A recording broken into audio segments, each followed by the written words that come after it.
Welcome to International Trade Minute Quickfire Trade News, the essential podcast for today's trade professionals, presented to you by Rydell Law Firm. If you're a seasoned practitioner, this is where you'll find your weekly distilled briefing on the pulse of international commerce and regulation. We bring you the latest legal and trade news, distilled into straightforward, bite-sized updates for busy trade professionals. Sponsored by Rydell Law Firm, this podcast is crafted by expert trade attorneys to keep you ahead of the curve with concise, actionable insights. Perfect for your morning commute or coffee break, stay informed without the fluff. Subscribe now on Apple Podcasts and Spotify, and join our professional community on LinkedIn. Today, we're exploring several critical developments in international trade: the new U.S. reciprocal tariffs policy, significant changes in export controls, and outbound investment restrictions, a sudden pause in BIS license applications, major updates to aluminum tariffs, and a notable customs broker fraud case.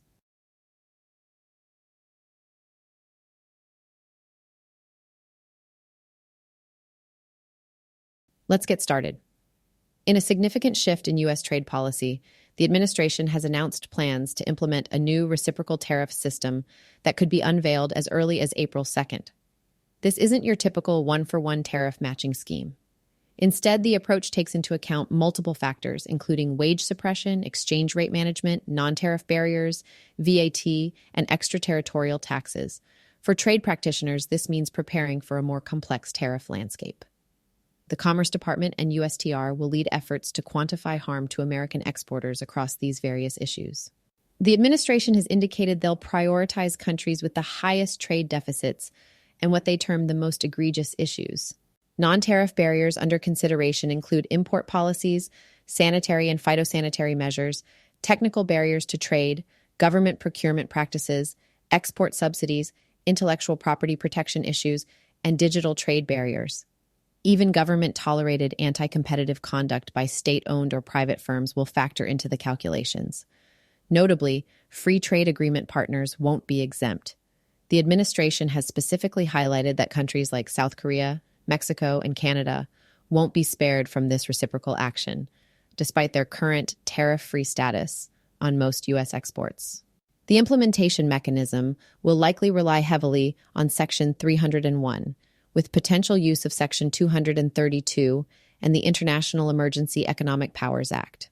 There are already completed Section 301 investigations for several EU countries, the UK, India, and Turkey regarding digital services taxes. For immediate action items, trade practitioners should begin reviewing their clients' exposure across these various factors, particularly in countries with significant trade deficits with the U.S. Special attention should be paid to sectors the administration has specifically mentioned, including automotive, pharmaceuticals, and semiconductor industries. The administration has indicated they don't expect exceptions or waivers, marking a departure from previous policy where certain sectors successfully lobbied for exclusions. Practitioners should advise clients that this new system is intended to be comprehensive and uniform in its application. Up next, looking at export controls and investment restrictions, we're seeing remarkable continuity between the Biden and Trump administrations, particularly regarding China policy. The new administration has notably maintained Biden's last-minute artificial intelligence diffusion rule, which introduced worldwide export controls on advanced AI chips, despite significant industry pushback. This retention of existing controls signals a continued aggressive stance on export restrictions. The administration is also building upon Biden-era outbound investment restrictions in China's semiconductor, AI, and quantum sectors. Trump's Day One trade memorandum specifically directed agencies to consider expanding these restrictions. We're likely to see these investment restrictions broaden to encompass additional defense-related and high-tech sectors. There's also growing attention on passive investments, including publicly traded securities. The administration may expand the Treasury Department's Chinese military-industrial complex companies list, potentially aligning it with the Commerce Department's entity list. While maintaining many of Biden's trade tools against China, Trump's approach differs in its emphasis on tariffs. Despite having hawkish advisors like Secretary of State Rubio and National Security Advisor Waltz, Trump's deal-making inclinations could lead to unexpected developments. There's potential for negotiating the removal of trade controls as part of a broader agreement with China. For practitioners, expect decisions on outbound investment restrictions by year-end.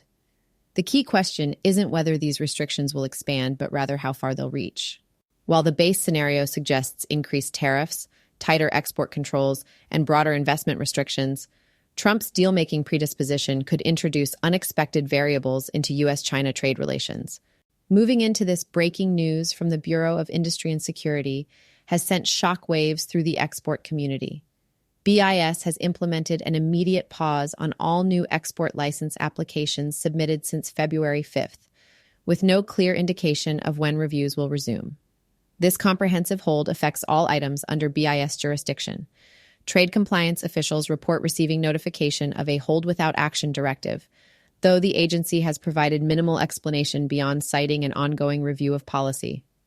This sudden pause comes without warning, even as BIS was actively approving licenses just last week. The implications for industry are significant. Companies with well-established export compliance programs are finding their business operations disrupted, and the pause is expected to compound existing processing delays at an already understaffed licensing office. The timing is particularly challenging as it affects applications across all sectors, from commercial space industry to technology firms. While BIS has previously implemented targeted holds on specific countries or end users, such as the 2023 restrictions on firearms exports to certain Latin American countries, this blanket pause is unprecedented in its scope.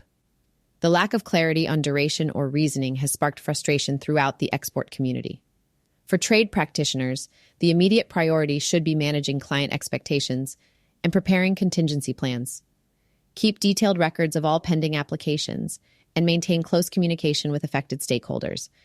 Monitor BIS announcements closely, as policy changes often follow such comprehensive reviews. Following that, in a significant shift in U.S. trade policy, President Trump has signed an executive order that will dramatically reshape aluminum import regulations. The order, set to take effect March 12th, will increase tariffs on imported aluminum to 25%, marking a substantial rise from current levels. This sweeping action eliminates quota arrangements with the European Union, South Korea, and Brazil for both steel and aluminum. Perhaps most notably, the order curtails long-standing exemptions for Canada and Mexico, bringing an end to their privileged trade status in these sectors. The scope of products affected is expanding beyond current Section 232 coverage to include downstream products. Fabricated structural steel and pre-stressed concrete strand will now fall under the tariff regime. The order also implements a strict melted and poured standard to prevent circumvention, though specific details on how this will apply to USMCA partners remain unclear. The impact on North American trade flows could be substantial. Canada, which currently exports $9.5 billion worth of aluminum to the U.S., stands to be most affected. The U.S. aluminum industry, which sources approximately two-thirds of its primary aluminum from Canada, has expressed concerns about supply chain disruptions, noting that U.S.-based smelters cannot meet domestic demand even at full capacity. The European Commission has already signaled its opposition, stating they see no justification for these measures and warning of potential countermeasures to protect European interests. Industry groups have highlighted that achieving U.S. self-sufficiency in aluminum production would require billions in investment over decades. For trade practitioners, immediate attention should focus on reviewing current contracts and supply arrangements that rely on product exclusions, as the order terminates both current general approved exclusions and the product exclusion process entirely. Companies dependent on Canadian or Mexican aluminum supply chains should begin developing contingency plans before the March 12th implementation date. For our concluding story, in a concerning development for the customs brokerage community, a California-based broker has admitted to orchestrating a sophisticated fraud scheme that defrauded importers of more than $5 million. Frank Seung Noah, owner of Comus International, has pleaded guilty to 2 counts of wire fraud and 1 count of tax evasion, potentially facing up to 45 years in prison. The scheme, which primarily targeted Japanese retailer Daiso between 2007 and 2019, involved submitting falsified customs duty forms and invoices. Noah systematically inflated duty amounts on documents presented to clients while submitting different figures to CBP, resulting in nearly $3.4 million in fraudulent overcharges. Even more troubling, Noah continued his fraudulent activities after his initial indictment in 2022, employing a different scheme to defraud two additional companies of over $2 million. In these cases, he collected duty payments, but never remitted them to CBP, attempting to cover his tracks by providing altered bank statements to clients. For trade professionals, this case underscores the critical importance of implementing robust verification procedures for customs payments and maintaining direct oversight of duty submissions. Importers should regularly cross-reference broker-provided documentation with CBP records and consider implementing automated payment verification systems to prevent similar fraudulent activities. That wraps up our coverage of this week's most significant international trade developments.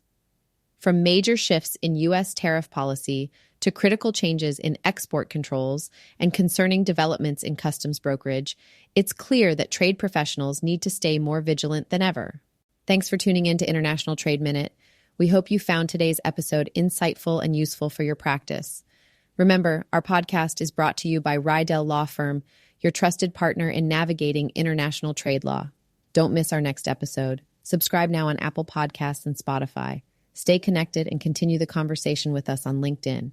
Until next time, stay informed and stay ahead.